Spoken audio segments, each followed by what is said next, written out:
Hello, my name is Dr. Brad Hulsebus. I'm a chiropractor here in Rockford, Illinois, and welcome to my little podcast. I do this podcast every week where I come on and I answer a question that somebody has about chiropractic or chiropractic care. And the reason I do this is because if you want to learn about chiropractic, the only person that's qualified to answer these questions are a chiropractor. Just like if you had questions about your teeth, you'd always run it past a dentist. You wouldn't ask your family doctor, you'd go to the person who does teeth. That's your dentist. And so when you go through medical college, you don't learn about chiropractic. You learn about medicine and medical treatments. So in chiropractic school, we learn about chiropractic. So that's why I come on to ask this. Now I am team chiropractor for the AHL Rockford Ice Hogs. I just finished my 18th season with them. I'm a proud graduate of Palmer College of Chiropractic in Davenport, Iowa. I'm a third generation chiropractor, and I currently serve as the Illinois delegate for the International Chiropractic Association, and I sit on the board of directors of the Illinois Prairie State Chiropractic Association. So if you have a question about chiropractic you'd like to have answered, go ahead and ask. So let's start this week's issue. This week has to do with the immune system. And I want to make this crystal clear in case anybody from the United States government's listening or anybody else like that. Chiropractic care does not affect the immune system. That's what we're supposed to say. That's when COVID came out, they made it crystal clear. Do not claim that chiropractic can help boost your immune, take care of your immune system. So I am saying crystal clear, chiropractic care does not do that because I have been instructed by my malpractice legislators and everybody else to make that crystal clear. So I hope that's crystal clear. Now, I'd like to go over research. A lot of people who know me know I love reading research papers and study research. This weekend I had the benefit of studying with Dr. Ben Lerner. Maybe those of you have heard of Ben Lerner. He's the author of Body by God, a top 10 best-selling book. I like Dr. Lerner a lot. I wish in this book he would have mentioned he was a chiropractor, but in his sequence books he did. A really cool book. If you really want to turn a leaf and start a new life, and maybe you find yourself in a situation where you're unhealthy and you need some motivation, Body by God is a phenomenal book. I highly recommend it to almost all my patients. But he shared with us some research, because just like me, he likes research also. And one of the first things they sent to us was from the Chiropractic Osteopath from 2010, volume 1826, the EPUB 2010, September 8th. And this one is about removing interference from two super systems talking. And this one talks about how when you look at the immune system, you have this thing called interleukin 2. Now interleukin 2, you've heard me talk about it before, that's the one that you get from fish oil, right? So if your omega-3 levels are good, your interleukin 2 response is good for inflammation and distress. Where if your interleukin 3 is high, then you get hyper-inflammatory, all kinds of things. And it was really cool to see that the antibody synthesis introduced by your interleukin 2 response, meaning that your normal homeostatic good response, your antibodies, which are part of the immune system, it's temporarily augmented following a chiropractic adjustment or spinal manipulation. So what this research paper is saying is after you get a chiropractic adjustment, it's been noted that the antibody synthesis increases after receiving chiropractic care or spinal manipulation.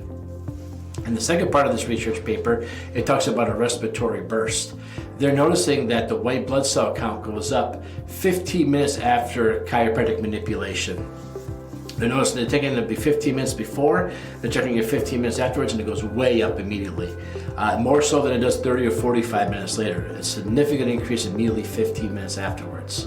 A lot of patients have reported that after they receive a chiropractic adjustment, they immediately feel like their body's undergoing changes. In our office, we literally have Kleenexes right where the tables come up because we do that adjustment, people's noses start running and stuff like that. But again, if anyone is listening, I've been told to say chiropractic care does not affect the immune system, regardless of what this paper says, okay? It says that it does not affect it, but this paper is saying that after you get a chiropractic adjustment, it was published, that there's a definite increase in white blood cells noticed, especially 15 minutes afterwards. Now the next paper Dr. Lerner shared with us has to do with allergies, dermatitis, and atopic disease. This is the relationship between vertebral deformities and allergic diseases, written by the Journal of Osteopedic Surgery, 2004, Volume 2, Number 1. And it says right here that a vertebral misalignment course chiropractors call them a subluxation, is a common and characteristic finding in patients with atopic dermatitis and bronchial asthma. So they're saying that people with atopic dermatitis and bronchial asthma, when they looked at and did a study on them, almost all of them were finding to have vertebral misalignments in their middle spine, which is what we call the thoracic spine. And then when they found out, it was that 120 of these atopic dermatitis patients who received spinal correction treatment, I'm going to guess by a chiropractor, every day, that 72 to 88% of them improved. And there was a 70% improvement in people with allergic diseases. So we all know that the immune system has a big function in this atopic dermatitis and also allergies. And apparently if you come in, the majority of people who have these misalignments in their spine, and the majority of people who have these misalignments treated every day for a few days in a row, 70% to 88% had significant improvement. This paper also suggests that chronic nerve compression, secondary or because of the vertebral deformity in the thoracic where the rib cage is, has significant effects on the immune function.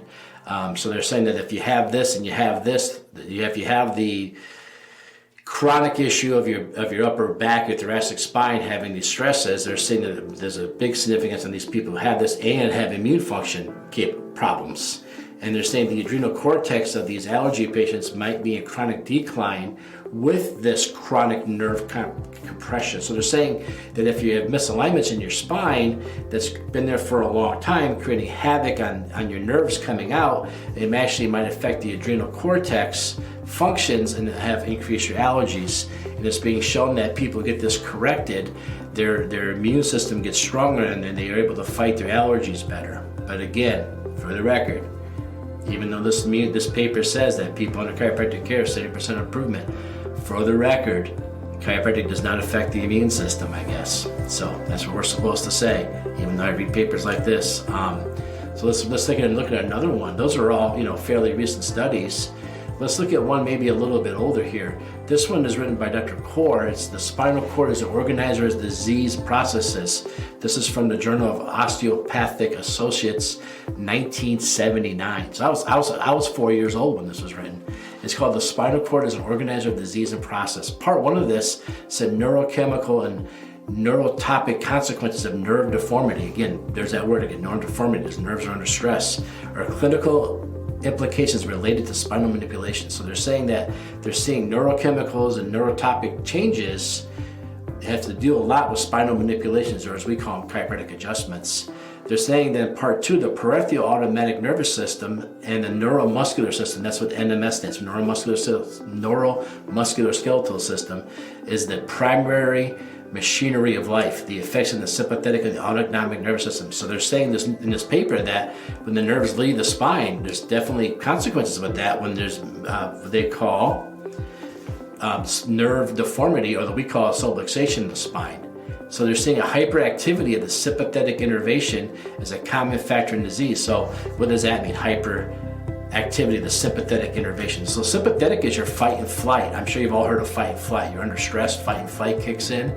And they're saying that the hyperactivity of that is a common factor. So if your sympathetic nerves, your fight and flight, are behaving more aggressive than the stress coming in should warrant, and then the stress in your environment should warrant, because perhaps there's a spinal deformation. I'm trying to use their words, not mine. A nerve deformation that's relieved by spinal manipulation. They're saying that would cause the fight and flight to kick in, and when your fight and flight is kicking in big time, you have a hard time fighting diseases and other things. And axial transportation and neurotropic functions, the effects of the manipulations, part 4. So that's the final part of it. They're saying that once the spinal manipulation, or as we call it, a chiropractic adjustment, is performed, the hyperactivity, the overfiring of the fight and flight system goes down, and then therefore, since that's a common factor in having disease, if we remove that, we should see an improvement on disease. But again, for the record, chiropractic adjustments, chiropractic care, apparently does not affect your immune system. That's what I've been told and instructed to tell you. And that's my official statement. I'm just reading research papers here. So let's go back a little further. So my dad graduated chiropractic school in 1975. So that last paper was written, he was about 4 years into practice.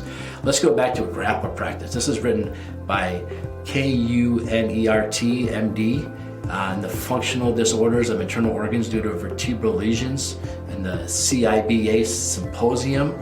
This is 13, volume 3, pages 85 to 96, 1965. The title of this is Spine, Organ Function and Subluxation. Finally, one of the words we use here.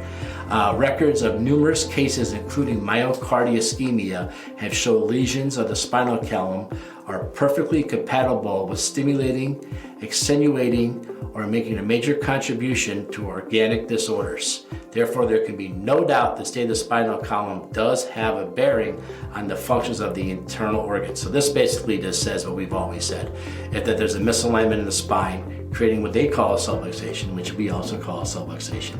It's affecting the nerves. There's no doubt that the nerves coming from the spine going to body parts are affected. And that's coming from 1965. So if it's the ones that go to digestion, it affects digestion. If it's the one that goes to respiratory, it affects respiratory. If it's the one that goes to your cardio system, it affects your cardio system. If it's the one that goes to your endocrine system, it affects your endocrinology. But I am told to tell you it would not do that for immune function officially. I don't want to violate any rules here, so I'm going to say that. So even though this research paper would suggest that, the official stance we have to say is that it would not do that. So I'm hoping all of you are clever enough to understand the research papers I read. If you have a question more in depth about them, I want a copy of them. I've been showing them as I'm talking here, so if you're listening to this podcast, please go to YouTube and see it. I have all the papers coming up as I'm talking over my face, so you can see the actual papers and the sites I'm quoting. But again, as the official stance, chiropractic care does not affect your immune system, although nobody told these authors of this research papers that. I'm just sharing information here. What's the old saying? Don't kill the messenger. So I'm sharing the information that I've read here and seen here and studied here. You can draw your own conclusions, whether you want to, what you want to believe, what you don't want to believe, what you want to accept, what you don't want to accept. I hope all this helped you. I hope this understood a little bit how the immune system can be related to certain things. Obviously not chiropractic, I guess. That's what we're supposed to say. But there's a research paper and the science behind it. Now remember, if you have a question about chiropractic or chiropractic care, leave me a comment below. Go to our website, Rockford DC, ROCKFORDDC.com. Leave us a message there. Maybe next week you'll be the question of the week. And if you're with the FDA or the licensing boards and this and that, I just want to make it clear. I said over and over again, chiropractic does not affect the immune system. This paper disagrees with that, but that's what I'm saying. So I didn't say that. All right. Thanks, everybody. Bye-bye.